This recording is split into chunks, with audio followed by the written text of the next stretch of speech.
Olá, irmãos, sejam muito bem-vindos. Que a graça e a paz de Jesus Cristo, nosso Senhor e Salvador, sejam com todos. Como você sabe, aqui em nossa Escola Bíblica Dominical, na última semana, iniciamos o estudo da carta que o apóstolo Paulo escreveu aos Efésios. Esta carta é também chamada de o Evangelho da Igreja, porque fala muito sobre essa nova sociedade criada por Deus para dar continuidade à sua missão, buscar e salvar o homem que se perdeu. Eu recomendo que você assista a aula anterior, se porventura ainda não teve oportunidade de fazê-lo, porque nós aprendemos muitas coisas importantes. Aprendemos sobre as bênçãos relacionadas a Deus, o Pai, que nos elegeu e nos predestinou para sermos seus filhos em Cristo Jesus. Aprendemos também sobre as bênçãos em Jesus, o Filho, que nos redimiu pelo seu sangue, derramando sobre nós graça abundante e que nos fez sua herança para o louvor da sua glória. E aprendemos sobre as bênçãos relacionadas ao Espírito Santo, que é o selo que todo cristão recebe quando crê no Evangelho.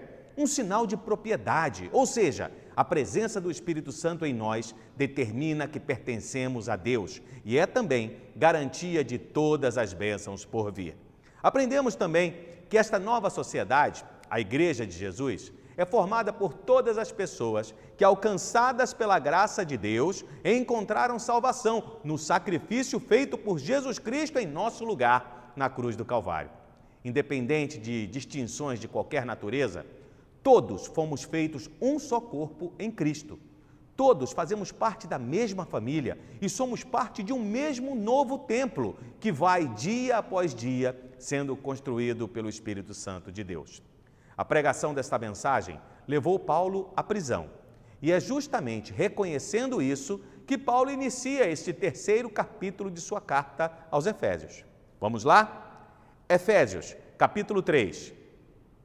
Por essa razão, oro eu, Paulo, prisioneiro de Cristo Jesus, em favor de vocês, gentios. Certamente vocês ouviram falar da responsabilidade imposta a mim em favor de vocês, pela graça de Deus, isto é, o ministério que me foi dado a conhecer por revelação, como já lhes escrevi em poucas palavras. Antes de mais nada, eu quero chamar sua atenção para a declaração que Paulo faz de si próprio, prisioneiro de Cristo Jesus. Eu expliquei na aula anterior que esta carta de Paulo aos Efésios é uma das chamadas cartas da prisão, escritas provavelmente durante o primeiro encarceramento do apóstolo em Roma. Humanamente falando, Paulo era prisioneiro de Nero, o imperador romano. Conforme o texto de Atos, capítulo 25, quando estava sendo acusado pelos judeus lá em Cesareia, Paulo, cidadão romano, apelou para César e por isso foi levado preso a Roma para ser julgado diante dele. No entanto, Paulo nunca pensava nem falava em termos puramente humanos. Ele acreditava na soberania de Deus sobre a sua vida. Sabia que nada acontece por acaso. Por isso, estava convicto de que sua vida inteira, inclusive a sua prisão, estava sob o senhorio de Jesus. Que bela declaração de fé! Quantas vezes nos sentimos desprestigiados por Deus quando alguma coisa ruim nos acontece, não é mesmo? Quem sabe, agora mesmo, você esteja passando por algum tipo de dificuldade por causa das medidas de distanciamento social. É hora de fazer como Paulo, reconhecer a soberania de Deus sobre nossas vidas, reconhecer que não sabemos tudo, não temos todas as respostas e confiar que os planos de Deus são melhores que os nossos planos, mesmo quando nós não conseguimos enxergar isso de maneira muito clara. Paulo afirma que estava preso por amor aos efésios, ou melhor, por amor aos gentios, aqueles que não eram judeus, você lembra? E por causa de tudo o que ele havia ensinado no capítulo anterior, ou seja, que ao abolir os elementos divisórios da lei, derrubando a parede de separação entre judeus e gentios, Jesus estava criando um novo povo, edificando um novo templo. Esse ensinamento era o ministério de Paulo, uma verdade que antes estava oculta ao conhecimento humano, mas que agora foi revelada por Deus. Judeus e gentios formariam um só corpo. E então, Paulo continua. Ao lerem isso, vocês poderão entender a minha compreensão do mistério de Cristo. Esse mistério não foi dado a conhecer aos homens de outras gerações, mas agora foi revelado pelo Espírito aos santos apóstolos e profetas de Deus, significando que, mediante o Evangelho, os gentios são co-herdeiros com Israel, membros do mesmo corpo e coparticipantes da promessa em Cristo Jesus.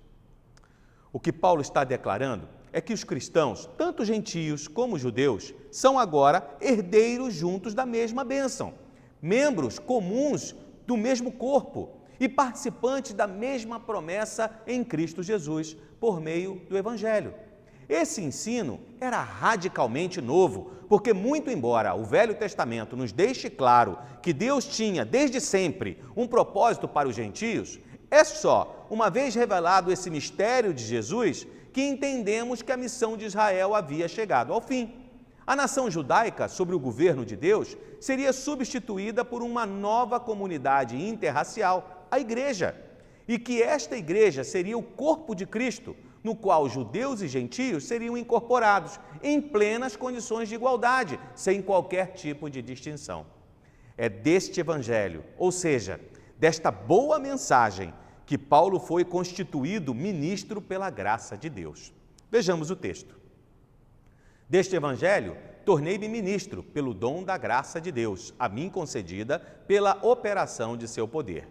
Embora eu seja o menor dos menores de todos os santos, foi-me concedida esta graça de anunciar aos gentios as insondáveis riquezas de Cristo e esclarecer a todos a administração desse mistério, que durante épocas passadas foi mantido oculto em Deus, que criou todas as coisas. Paulo entendia que a sua comissão, ou o seu ministério, era um enorme privilégio concedido por Deus.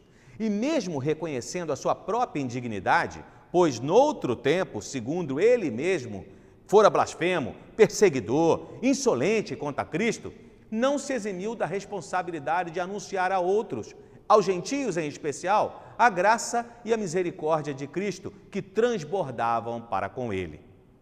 Me veio à mente uma comparação inevitável. Como você está exercendo o seu ministério? Não preciso reafirmar que, assim como Paulo, todos nós temos um chamado. Deus nos alcançou com o seu amor, nos deu vida em Jesus, restabeleceu o nosso relacionamento com Ele e só não estamos na eternidade ainda porque temos uma missão para cumprir. Você tem falado do amor de Deus a outras pessoas? Deus capacitou a Paulo para levar sua mensagem aos gentios. E você?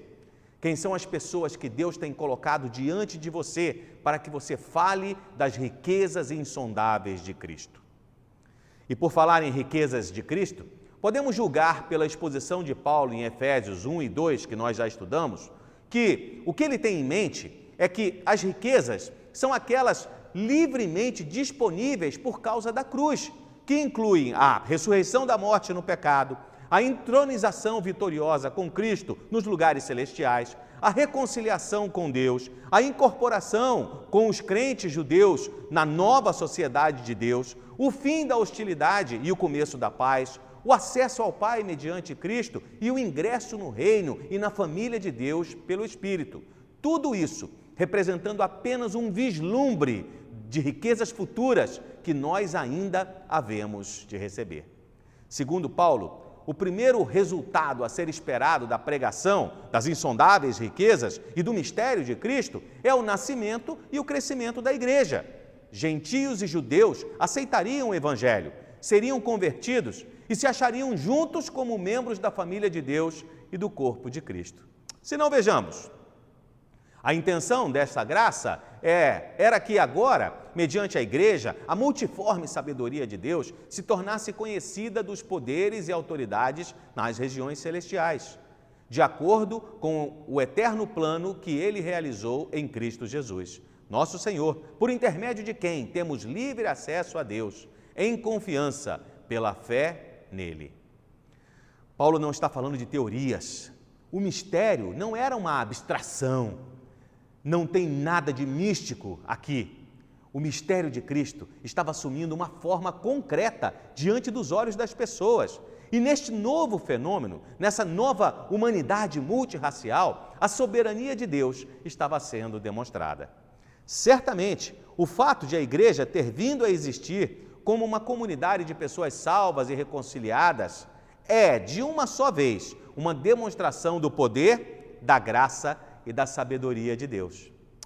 Vale a pena ressaltar que a palavra multiforme literalmente significa multicolorido e era usada para descrever flores, coroas, tecidos bordados e tapetes trançados. A igreja, como uma comunidade multirracial e multicultural, é como uma bela tapeçaria. Seus membros vêm de uma vasta gama de situações singulares, realidades diferentes, contextos sociais e culturais diferentes, e por isso nenhuma outra comunidade humana se assemelha a ela. Sua diversidade e sua harmonia são sem igual. E é a nova sociedade de Deus. E a comunhão multicolorida da igreja é um reflexo da sabedoria multicolorida de Deus. Encerrando suas considerações, pedindo que os efésios não se deixassem desanimar por causa dos seus sofrimentos e tribulações, Paulo nos deixou claro até aqui a centralidade bíblica da igreja. Nós vemos com tristeza algumas pessoas dizendo: meu relacionamento com Deus não depende de igreja. Outros dizem ser a igreja uma instituição de homens e que por isso nem sentem o desejo de se filiar a ela, sem levar em conta aqueles que são terminantemente contra a igreja. Mas o fato é que devemos ser muito cautelosos para não desprezarmos a igreja de Deus. Olhem para a história. Quantos ataques a igreja de Jesus sofreu? Ataque dos de fora e às vezes dos de dentro, como o apóstolo nos afirma em outros escritos. A igreja persiste até hoje porque é corpo de Cristo, porque sua mensagem é Cristo, porque é Cristo quem capacita a sua igreja, distribuindo dons aos crentes para que ela continue seu trabalho, seja socorrendo os que precisam de pão, seja trazendo esperança aos que precisam de salvação. Pode até ser um tanto confortável participar da escola bíblica e dos cultos aos domingos em nossos lares, mas esse tempo de distanciamento social vai acabar e nós estamos ansiosos para nos reunirmos lá no templo, enquanto igreja, para adorarmos juntos ao Senhor nosso Deus novamente. Antes de terminar o capítulo, Paulo faz uma oração em favor dos efésios. Ele diz: por essa razão ajoelho-me diante do Pai, do qual recebe o nome de toda a família nos céus e na terra. Oro para que, com as suas gloriosas riquezas, Ele os fortaleça no íntimo do seu ser com poder, por meio do seu Espírito, para que Cristo habite no coração de vocês mediante a fé. E oro para que, estando arraigados e alicerçados em amor, vocês possam, juntamente com todos os santos, compreender a largura, o comprimento, a altura e a profundidade, e conhecer o amor de Cristo que excede todo o conhecimento, para que vocês sejam cheios de toda a plenitude de Deus. Uma das melhores maneiras de descobrir as principais ansiedades e ambições do crente é analisar o conteúdo e a intensidade de suas orações. Todos nós oramos acerca do que nos preocupa e, evidentemente, não nos importamos com assuntos que não incluímos em nossas orações. A oração expressa o desejo sincero da alma. Em sua oração, Paulo se mostra completamente confiante em Deus, para que os efésios sejam fortalecidos pelo Espírito, que Cristo habite em seus corações, que sejam arraigados e fundamentados em amor, que conheçam a extensão do amor de Jesus e para que sejam tomados de toda a plenitude de Deus. Só é possível experimentar a plenitude de Deus se Cristo habitar em nossos corações, não como um visitante, alguém que se hospeda de vez em quando, mas com a liberdade de dono da casa. É de lá, ou seja, dos nossos corações, que Ele reina sobre nossas vidas. Quanto mais arraigados, firmados em seu amor, mais teremos oportunidade de conhecê-lo. A um Deus assim, vale a pena servir. A um Deus assim, vale a pena adorar. Em um Deus assim, nós podemos confiar. Vejam como Paulo encerra sua oração. Aquele que é capaz de fazer infinitamente mais do que tudo o que pedimos ou pensamos, de acordo com o seu poder que atua em nós. A Ele seja a glória na Igreja e em Cristo Jesus, por todas as gerações, para todos sempre. Amém. Ele é poderoso para fazer ou operar, pois Ele não está ansioso, nem inativo e nem morto. Ele é poderoso para fazer o que pedimos, pois escuta e responde às nossas orações. Ele é poderoso para fazer o que pedimos ou pensamos, pois conhece os nossos pensamentos. Às vezes imaginamos coisas que nem ousamos pedir e então deixamos de pedi-las, mas Ele sabe o que precisamos. Ele é poderoso para fazer tudo quanto pedimos ou pensamos, porque sabe de tudo e tudo pode realizar. Ele é poderoso para fazer mais do que tudo o que pedimos ou pensamos, porque as suas expectativas são mais altas do que as nossas expectativas e porque a sua graça é infinita. Simplesmente não há limites para o que Deus pode fazer. Você crê nisso? Então, quais são as suas preocupações? O que você quer colocar diante do altar de Deus hoje? O que está em seu coração? Que tipo de angústias, que tipo de tribulações tem ocupado espaço em seu coração? Eu quero encerrar o nosso encontro hoje orando, mais uma vez, por você e por sua família. Mas antes, eu quero ler uma última referência bíblica. O texto é do próprio Paulo, escrevendo aos Romanos. Ele faz uma pergunta retórica: quem ou o que nos separará do amor de Cristo? E daí ele lista uma série de circunstâncias adversas, mas conclui dizendo: pois estou convencido de que nem a morte, nem a vida, nem anjos, nem demônios, nem o presente, nem o futuro, nem quaisquer poderes, nem altura, nem profundidade, nem qualquer outra coisa na criação será capaz de nos separar do amor de Deus que está em Cristo Jesus, nosso Senhor. Vamos orar? Senhor nosso Deus, nós queremos te agradecer, ó Deus.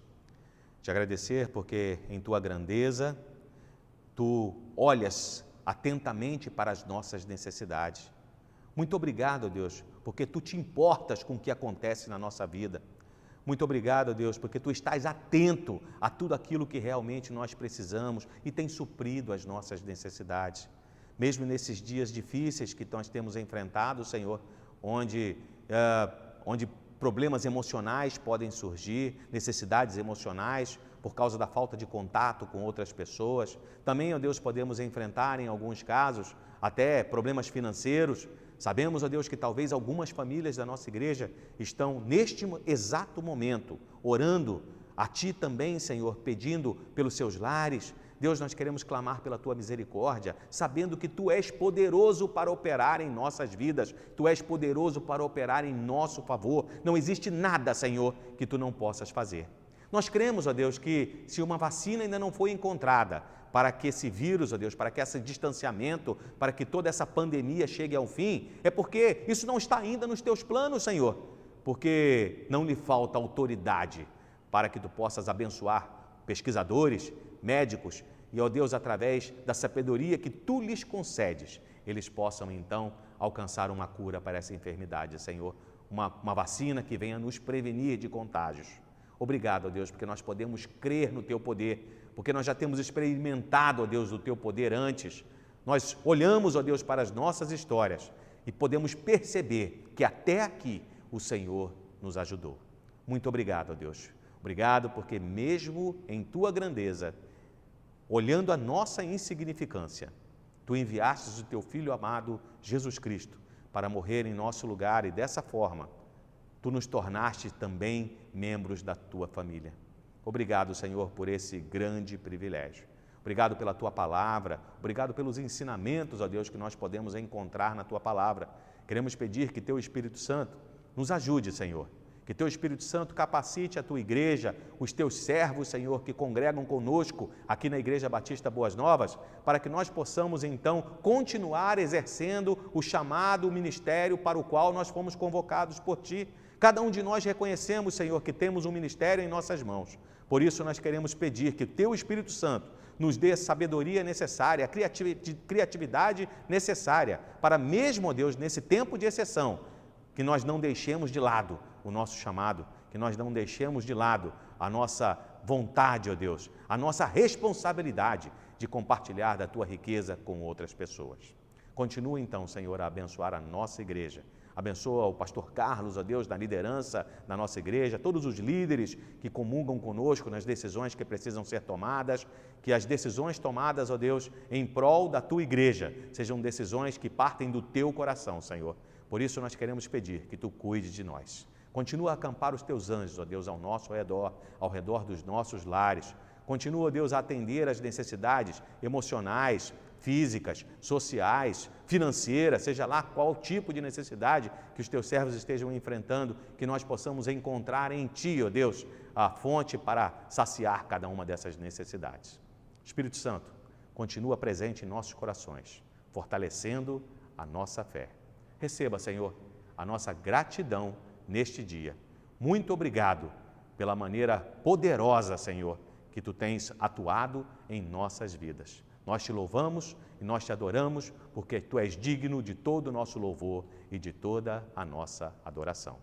Abençoa, Deus, os Teus servos, as nossas famílias e a Tua igreja. É a oração que fazemos em nome do Teu Filho amado, Jesus Cristo. Amém.